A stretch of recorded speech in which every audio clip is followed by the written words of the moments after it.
What's going on, everybody? Welcome to another reaction edition of Locked On Badgers. The Badgers get the W. It's always more fun to do the therapy sessions after this. We got Justin, we got Rasheed down there on Wisconsin. Let's talk about it. You are Locked On Badgers, your daily podcast on the Wisconsin Badgers. Part of the Locked On Podcast Network, your team every day. What's going on, everybody? Welcome to Locked On Badgers, your team every single day. Really do appreciate you guys tuning in. We got the dub, we got the reaction. And listen, if we get the win, that means we do the happy therapy session, which is let me find it out. Here it is. This is awesome. It's a good day for me. Come on in here, buddy. Get up on that line. So again, for those who missed it, get up on that line was meant when I first heard, I was like, people calling on the line. And now Justin pointed out it sounds kind of creepy. It is what it is. Sure does. Come sit on Grandpa's lap. I think you can find a get on up better, on. I think you could find a slightly better happy music. Yeah, 100% I can. But like, get on that line, call in, let's talk about it. Anyway, Corn Planter says it's still creepy. Yeah, I will work on it for sure, guys. The Badgers win, pull away at the end. They led for basically like it felt like 3 minutes in the game, but another quality win. Thoughts? I honestly called this at halftime. I thought this was going to happen based off the level of defense that we were playing, and I felt like SMU was hitting some really tough shots, and I thought that eventually would come back to the mean, and we would start hitting something. I mean, we couldn't throw the ball in the ocean in the first half, and that level of defense would eventually pay off. And it took a little longer than I actually thought it would. But the margin of victory is roughly about what I figured we'd be at. We almost scored 70, and we scored, 24 points in the first half? Mm-hmm. Yeah, I think it was 24. I absolutely loved this game. I loved everything about it. No, I'm not going to say we're going to the national championship, Commandant Klink. Thank you very much. But I will say that what I want to see is improvement every week. I say that in football. I say that in basketball. And that's exactly what we're doing. After the Providence game, Greg Gard clearly sent a message to these guys about their defense and allowing too much dribble penetration. And look at what's been stopping now. And we're seeing a totally different team than we saw against Providence, completely different, mainly from a defensive effort perspective. I loved everything about what I saw tonight. We were like, 1 of 14 from 3 in the first half? Like, yeah. And it was an 8-point game at halftime because they got 4 points at the end, but we're in the game and we shot horribly because we played good defense. We played aggressive. We rebounded well. And I thought we took good shots too in the first half. I'm super impressed with Tyler Wahl tonight. I think we're going to talk about John Blackwell a lot, but let's give Tyler Wahl a lot of credit. He played so well. I love the way all of a sudden now he's finishing. He's focusing on his finishing, right? That's clear.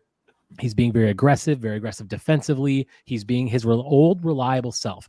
I'm not saying it's consistent because he has to get that, but really, really happy with what we saw from him.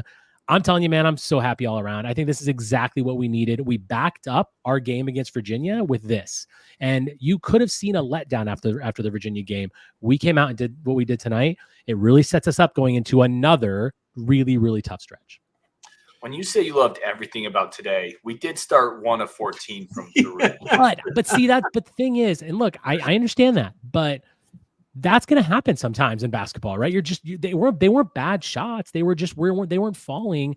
But I'm telling you, because like we say all the time, if we would have lost this game by a small margin, there's good things, there's bad things every way. I'm really happy with what I saw because this isn't March. We're building to March. So if this is a step along the way, and if we're going to get better defensively, and our spacing was better, our offensive sets were better, I'm happy with it all around. And yes, even the beginning. Yeah, I think there's a version of this game that plays out differently. If Wisconsin's hitting anything from outside, where this turns into a blowout quickly, because SMU would have had to start extending, and the way they were playing defense, they were overplaying a lot, and that accounted for a lot of Storr's scoring in this game. There were multiple times where his man came out and really came out to the 3-point line hard, and he just went right by him.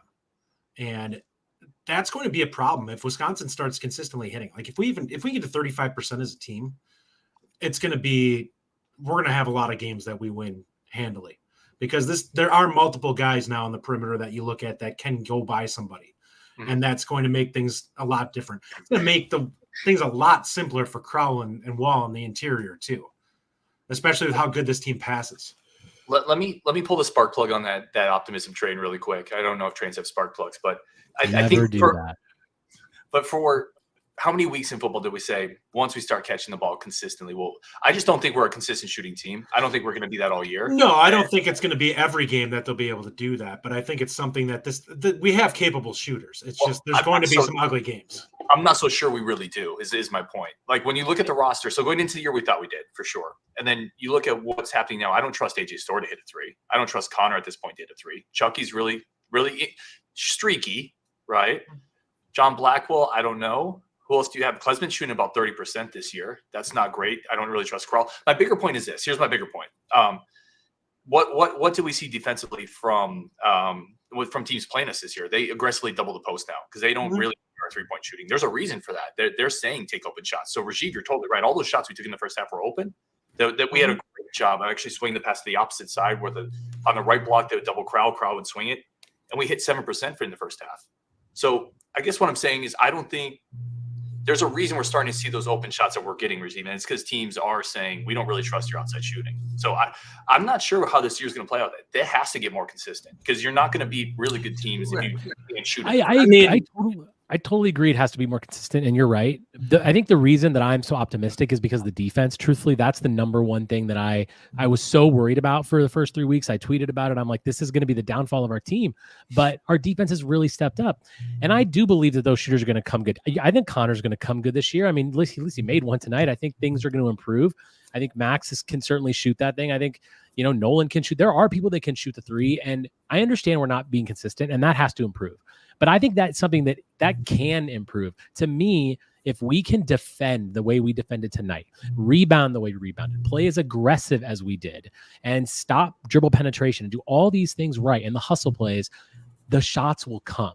And maybe I'm just being naive and optimistic, and that may be true because I've been known to do that a time or two.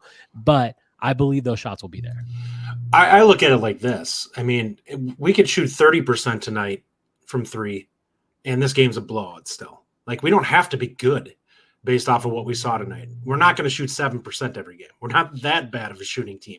So, I mean, if we get to even the upper 20% with the amount of athleticism that this team has, they're going to be like, listen, we scored well in this game. The second half, we dropped what? 50 points or 45 points on them. So this team is a much more capable scoring team than we've had in recent years. I would love to see the points per possession for them, but I would guess we're over one again because we really looked clean in the second half. The second half was really good for sure. We shot 40%, just for reference. We shot 40% from three in the second half, 4 out of 10. A couple of those shots. Here's the thing, though, guys.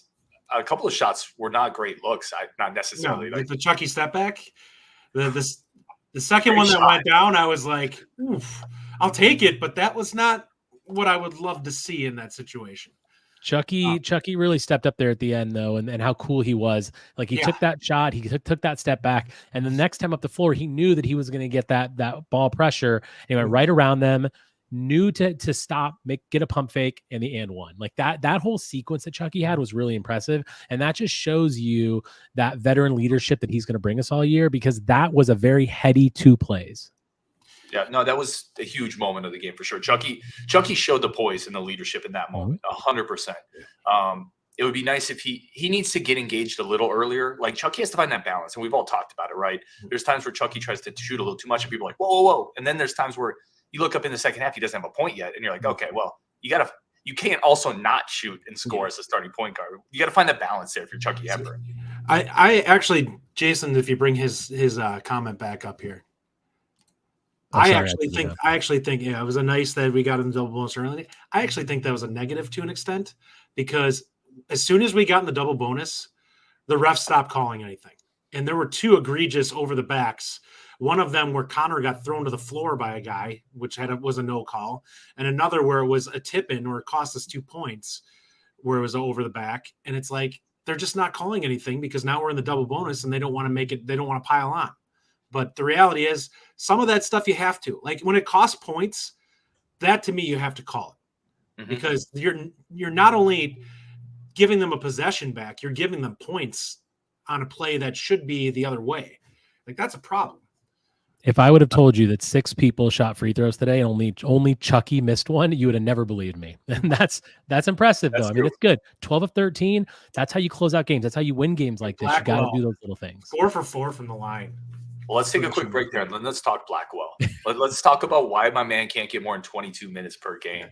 So we're going to take a quick break, come back with your comments, talk John Blackwell. We do want to touch on the Minnesota game just a little bit and how big that is. But first, a quick break for friends of the show and a quick second to say thank you. Let's take a second to say happy Thanksgiving to everybody who may or may not listen, or we may not touch in another way. We got all 3 of us here. It's unusual to get all 3 of us back together. We're all busy now, but happy Thanksgiving, everybody. And I'll kick it over to you guys for Thanksgiving wishes as well. Thank you for you guys and for everyone listening.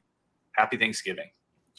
Yeah, totally happy Thanksgiving to everyone. And I'm very thankful that for all the listeners on this show and the Bucky Report and allowing us to do what we love and have fun doing it. It's been amazing. I've been with these guys now for about 14 months or something, and it's been incredible. Every step of the way has been fun, but everyone who listens and comments on our videos and everything and participates in the Discord, you all make it great. So thank you very much. Yeah, we've met a ton of great people through doing all this. I really appreciate everyone that's taken the time to listen to a bunch of idiots like us get on the microphone and talk. But not only that, happy Thanksgiving to everybody. Everyone, I hope you have safe travels. It's a lot of people going to family and everything like that. Hopefully everyone makes it there safe. And hopefully you guys, it's okay to overeat. Take the chance, go back for that second plate, get the extra pie. We can all hit the gym the next day and recover. But tomorrow we eat. So let's talk Blackwell. I almost want to kick it around to you guys. I got to be honest. I'll kick it to you guys because I'm a frustration here with this. I get what you're talking about with the minutes. I said this, and I said before we got logged in here, I said Blackwell, the type of potential that he's showing like a potential like conference player of the year type ability down the road. Like his head for the game, his mental awareness of the game as a freshman is insane. Like there are so few guys splitting the double when he's being pressed. Did it twice. Like how many guys that's a turnover with? Like the fact that he does that, and not only that, with how strong he is with the ball. He is so physical and strong with the ball when he moves. He is off the charts for this team. Like he is their, you have Chucky, who's their rudder. Blackwell's their engine. Like you have one guy being the leader. You have Blackwell being the guy that makes him go, because his energy is just a catalyst for everybody else. And he does so many positive things that don't account for it. Like I looked at the box score and I'm like, you only have 1 steal. I'm like, there were so many times that he was just aggressive and caused havoc in this game. And he just keeps moving. He still rebounds from teammates tonight because he was so active. He's still rebounding now. He's out with some comfortable rebounding. The guy's incredible. Yeah. You're right. He deserves more time. Like he should legitimately be 30 minutes a game with the level of ability. But I'm not gonna argue too much. We saw how Connor burnt out last season. The last thing I want to see is Blackwell tire out in the second half of the season, especially because I think he's the guy that is capable of pushing us on a deep run into March if he continues to play like this. So my take on the minutes situation is that I think it will come. And I'm not overly concerned about it because if you remember last year, Ryan, we talked a lot about how we wanted to see the bench players play more early in the season so that when injuries happen and when people were tired and when their legs weren't working, that we could have people that had experience. And we're doing that. Our rotation's going 10 deep right now. Mm-hmm. So I'm okay with the minutes that he's getting. I'm not saying that I don't want to see more. I do. But last year we said the same thing about Connor too. We wanted him to star. We wanted him to get more minutes. And well, so I wanted him off the bench still, just to be fair enough. But I did want to get more minutes. You are correct there. But I think he's going to get more minutes. And it's a slow build with Gard, and maybe slower than we want, but it's a slow build with him. So I'm okay with that. But as far as Blackwell, my goodness, the dude's everywhere, by the way. Every time you just need a play, he's just there. You need a rebound, you need a steal, he's always making the right play at the right time. He's so aggressive. He's just incredibly athletic. I mean, him and Storr are so athletic, but even the things that he does as a freshman, as an 18, 19-year-old kid, the potential is endless for him. And I just think that you can see the trust that's developing from Gard and from the entire team. Like everyone's seeing, okay, this guy's the real deal. And not to mention just the highlight reel that he brings to the team too. Like that reverse layup that he had. Holy crap. I mean, geez, it's just, I'm so excited to see a player like this, to see the athleticism, the aggression, the scoring ability, the defensive ability, everything he has. He's going to be a player for many, many years. Hopefully he's here a long time. And I'm just so happy. I'm so happy we have him. But yeah, I'm not worried about the minutes because they're coming. Brian Axis kind of agrees with you here. I like the deep rotation, keep fresh, prepare for injuries. And also Vance Childers says, I agree with Rajiv. The minutes will come. Still have an unbelievable schedule coming up that we'll need experience for. A lot of good comments as always. Here's where I'm frustrated though. Like by the eye test or by every statistical measure you can look at, literally every advanced analytics says John Blackwell Jr. is your best player. 22 minutes isn't enough. That game is 10-2 before John Blackwell comes in. He literally turns the game around, and he's at 22 minutes. Klesman's at 26, 27. If you look at defensive rebounding percentage, we talked about it, 29%. That's Johnny Davis level on the defensive glass. 22% overall leads the team. The defensive rating for Blackwell, if you look at the analytics in this game, 100 is basically baseline. That says your average. Plus, the less number is better, by the way. It's basically a measure of the amount of points the opponents score while you're on the court. Blackwell's at 88. By the way, Klesman's at 107. Connor's at 136. Crowell's at like 120. Wall's at 121. It's unbelievable how good he's playing. And when people, I'm not attacking anybody on this, like everybody's perspective is fair and I get it. But when people say the minutes will come, I'm just kind of like, that's the best player on the team right now. He needs to play more than 22 minutes. I won't argue with you on that. Like, that's where I'm frustrated with it a little bit, because this is very easily a loss too. Like we always talk about this on all of our wins and losses. We say there's good and bad in everything, right? If a couple plays go a different way, this is a loss. And then we're like, well, geez, maybe if Blackwell played 26 minutes, you win the game. Yeah. I just think Gard is too tight with this. Yeah, I think better than 22 minutes. I think it showed in the second half. He went heavy on Blackwell there for a while. Like he was in for like a 10-minute stretch in the second half, and then he came back in for the final 3 minutes, I believe, too, defensively. It's who ends the game. Yeah. Yeah. Tyler Strieber here, guys. Does Duke or Kansas or Duke swoop in and steal Blackwell? No, because my gut says on him is he's going to be your marquee player next year. Like Blackwell is going to be your stud. There's no reason to go anywhere and play somewhere else when where you may have to share the ball when you're gonna be the guy at Wisconsin. Especially this team is gonna be really good next year. Yeah, really quick on the NIL side too. Wisconsin isn't always going to be the most competitive getting guys in the door, but I'm telling you they're pretty competitive when the guys are here. I'll just say that. Jason puts up here nice lob to Winter in the first half. When that play happened, I was feeding my daughter, and like she was like had a piece of sausage or something in her hand, and I like screamed at the TV. It was just I was so excited to see that. Scared the bejesus out of her. Yes, that's the kind of highlight. That's the kind of highlight reel we want. I mean, this is the exact kind of excitement that we want to see as Badger fans. You can just look at last year's team and look at this year's team. Just look at the difference with Storr and Blackwell and what they bring. It's amazing. So you've got to be able to project that down the line. And that's true. And Ryan, I do hear you, but I think you have to at least factor in the fact that he is a freshman and I think Justin made this point, looking what happened to Connor at the end of last year, like that definitely affected things, and he clearly got tired. So I think it's fair to say that they need to ease him into it. He's more physically developed. I think that's fair, but he's a way different physical player. Like he's way different physically. I don't think you have to rush him in there. I think it's okay. We're doing fine. And yes, the minutes need to increase. And I'm not saying that he shouldn't play 25 or 26 minutes, 30 minutes, but I'm not upset that he's only got 22 today because it's higher than he got last time. So as long as there's movement in that direction, it doesn't bother me. I agree with you. He is a different player than what Connor is, but I also think he exerts a lot more energy out there than what Connor did last year.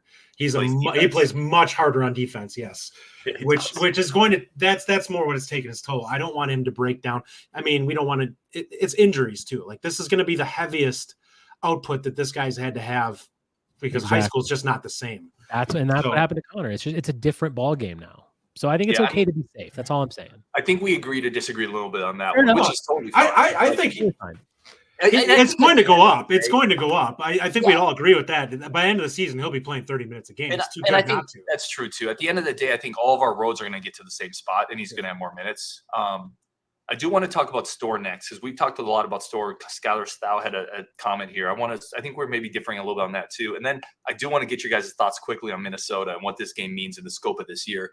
We're going to take one more quick break, though, for our friends of the show.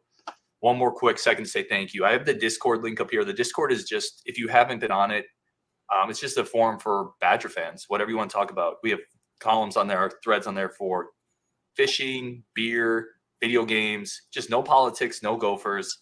Once in a while, Rajiv even shows up and like he comes down from his heavenly gate somewhere and shows up and graces us with. Yeah, I wish I could spend more time in there. I just have so much going on otherwise. But Justin's there a lot. I'm there a lot. Come join the Discord if you want to jump in. The link's in the chat already. It's a great place for Badger fans. It's free. It's a community. All right, let's get into Storr. I think Storr is a really interesting case here. And Rajiv, I'll kick it over to you. What were your thoughts on Storr in this game? Yeah, look, I think Storr brings a lot of energy to the team, athleticism. Clearly, his ability to drive the lane is something that we've been desperate for.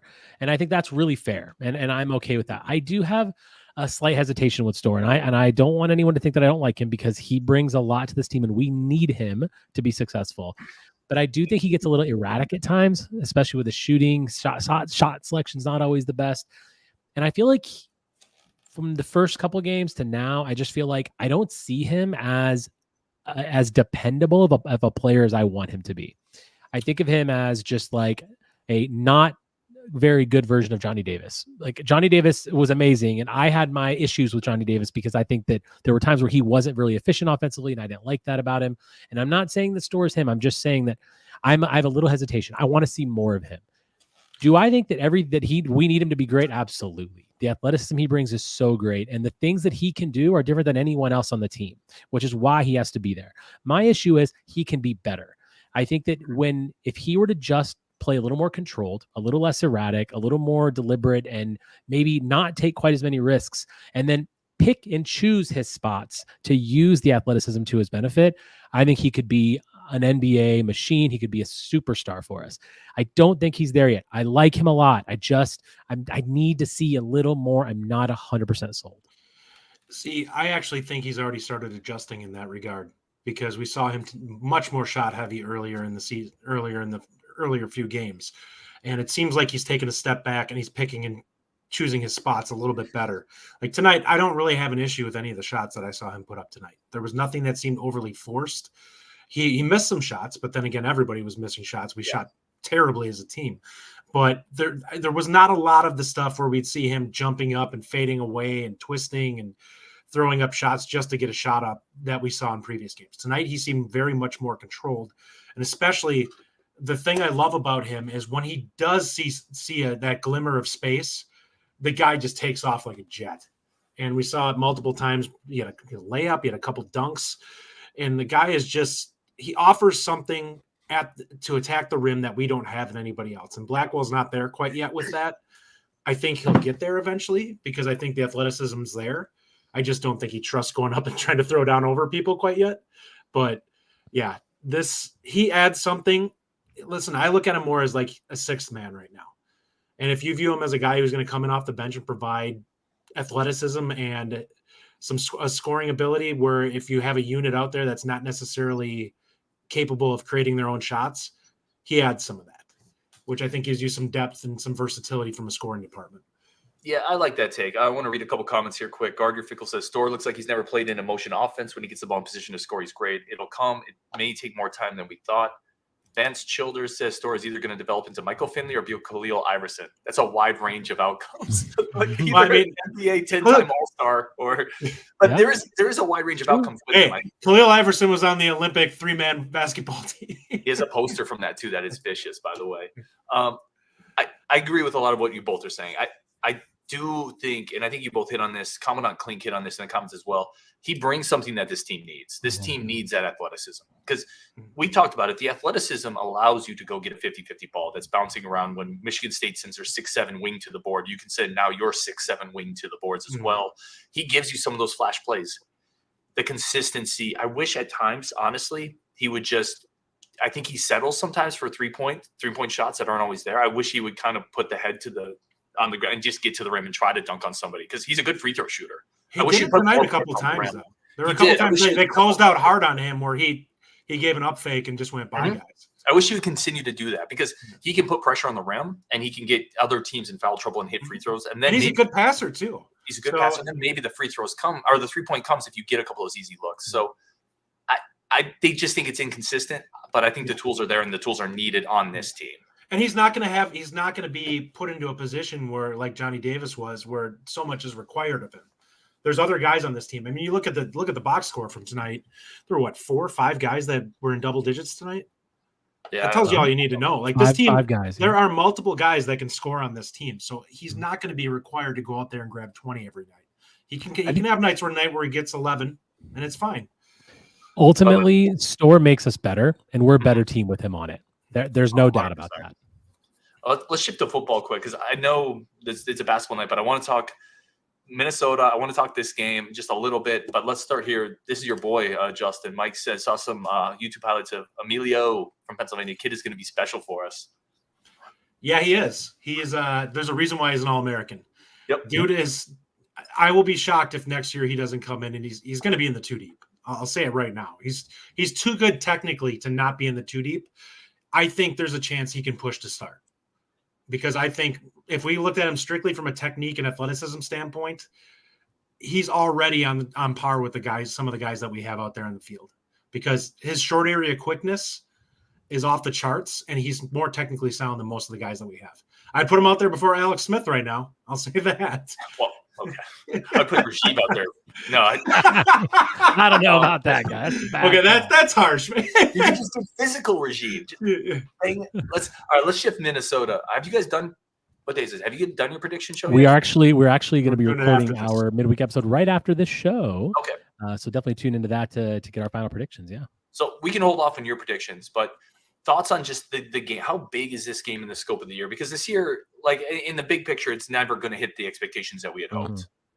But if you beat Minnesota after beating Nebraska, you have 2 trophies. You get those bowl practices, potentially win 3 games in a row to end the season, get 8 wins. That feels like a good spot to be in considering where we were. To me, this game is everything. It's everything because it's the Axe, and it's because we hate PJ Fleck, and I don't want to see that guy smile ever again in my whole life. So there's that piece of it, but also yes, completely. I mean, we've had a really rough season. Really rough, and a season that we believed we were going to be good, and then we weren't, and then we were really bad, and then we're back a little bit. But it all comes down to beating Minnesota to not only put us at 7-5, which I think if you started the year and said, okay, we're going to finish 7-5, we wouldn't have been happy, but it still would have been a respectable record. Not to say that we had respectable games against Indiana and Northwestern, and then to eliminate them from bowl eligibility, that is the cherry on top. To have their season finish 5-7, losing record. I absolutely love it. PJ Fleck's been there for 17,000 years, and he still hasn't done anything. So, I mean, yeah, I think it's huge. And really, it's just about the pride of this game. You can't lose to Minnesota 3 years in a row. You got to just stop with that. I'm tired of that. We're a better team. We've proven that we need to be better. And if we play like we did against Nebraska, and we play like with that kind of defensive intensity, and we're going to win this game, and I'm fully confident in it. And Fleck can just go piss off because I'm over it. And this game is everything. I love it. Yeah, to me, there's 3 big factors to me. I think it's really important that this team finds a way to finish 3-0, which win this and win the bowl game, because I think that from a confidence standpoint, and I like, we can discuss whether or not that translates over. I think it does with the players. Like, some of these guys are mentally need to understand what winning takes. And you need to prove to them, hey, this is the level of effort, sustained effort that you need to give if we want to win. Number 2, there's nothing better than taking away bowl eligibility from Minnesota. They lose the extra practices, which means that they don't get the young guys to get some extra developmental time, which, I don't know if they have young guys. Do they actually have any of those on this team, or are they all like 7th-year seniors? Their tight end is literally getting AARP mail right now. Yep. And then the last thing is simply, it's the Axe, and we haven't had it in a couple of years, and we've got to get that back and start another streak. Yeah, everything you guys said. Oh, Commandant Klink. Listen, Commandant Klink says, it pains me to say it, but I don't think we're getting the Axe back this year, so I hope I'm wrong because I can't stand Fleck. Commandant, you got to have a little more optimism, buddy. I mean, goodness gracious. Get exploited by the amazing arm talent of Kaliak Manis. And his 50% completion percentage. This team meters everywhere pinging across the board right now, Justin. This team runs the ball. Their ratio run to pass is like 2-1. I think they've run it 400 and some odd times and passed it 200 and some odd. So they're going to run the ball a lot, which we know with our middle linebackers that has been a problem. And we have had issues where teams have gashed us. And I think that does create some problems for us. And this game is not going to be an easy walk in the park. I hope it is, but I don't think it's going to be. So we've got to make sure that we can control the run, and we need to set the edges. We need to not be allowing any kind of outside rushes, kind of like what we saw against Ohio State and Indiana. And for goodness sakes, can we please not give up 14 points in the first 5 minutes of the game? That would be great. Thank you. That would be great. There's no Travion Henderson on Minnesota. I'm not worried about them exploiting us on the edge. John Berger says, I gave my first lock of the week last week. Book it. I'm locking it in. We win the X. It's a lock. When John Berger says something, it carries some weight, guys. It does. I didn't say it sarcastic. Why are you laughing? In what regard? Here's the thing, really quick. Ever since, we have to rescue. It's not just win the X. We have to rescue the X. PJ has literally gone on Twitter and said they slept with the X in their bed. There legitimately is the doll that they're being brought into the Child Protective Services asking where the bad man touched them. We have to bring that thing back and then sanitize it and then put it in a case. So we have to get the X back. Can we just burn it and make a new one? Got to get the X. And there's nothing better than, like you said it, Justin, if you can remove Minnesota from getting to a bowl game. By the way, does that kind of put PJ on a bit of a hot seat at some level? Probably not. It should get him fired, honestly. He should just be done. I don't know. Probably not, but he's got a weird from a hot seat standpoint, I think it should. If you look at it, yes, they've had some good records. He's never gotten them into the Big Ten title game. 7 years in, he's a guy who loses when their back is up against the wall and they need to win the big game. They don't get it done. So you can take that from what you will, but you can look at Paul Christ, the guy in Iowa, Ferenc got it done. Heck, even Northwestern won a couple of titles. It's got it done, sure. Yeah. In all seriousness, it's not like these have been world-class teams in some of these years too. It's been Wisconsin hasn't exactly been lights out since 2019.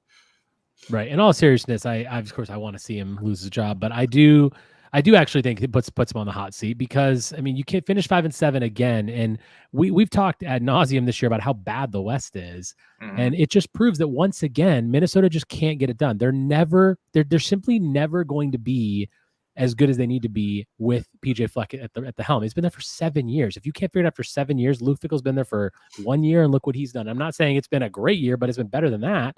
So. Yeah, I think it does because now you're stepping into a much deeper Big Ten against way better opponents.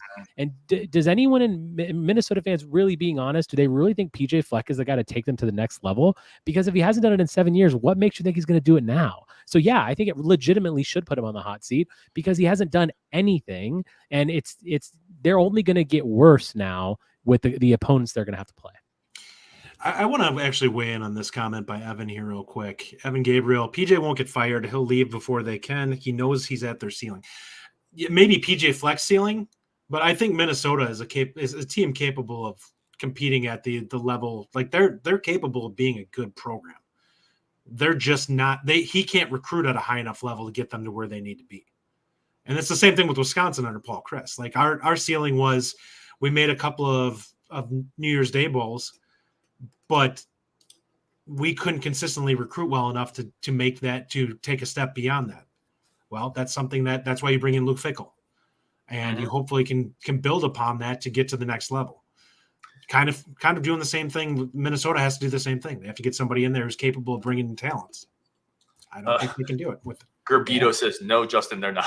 It's a hard disagreement from Gerbito. I'm not saying they're on our level. I'm saying that they're not at their ceiling. They're just not capable of doing it with Fleck there. Let's end this on this one because we've already kept you guys 35 minutes. I know you guys are rolling into a show too. I think this is a good comment to end on. Bo Dragon says, "Happy Thanksgiving, nerds." Anyway, guys, it's a win. It's a victory. The Badgers basketball team is rolling a little bit. Football game this weekend, obviously. We'll do a reaction after that. You guys have a show coming up. Tomorrow you'll drop your normal Wednesday show. So That's it, guys. Happy Thanksgiving to every single person listening. That is the most important thing. Happy Thanksgiving. Happy Thanksgiving, guys. On Wisconsin. Oh, gotcha. Yeah, let's do it.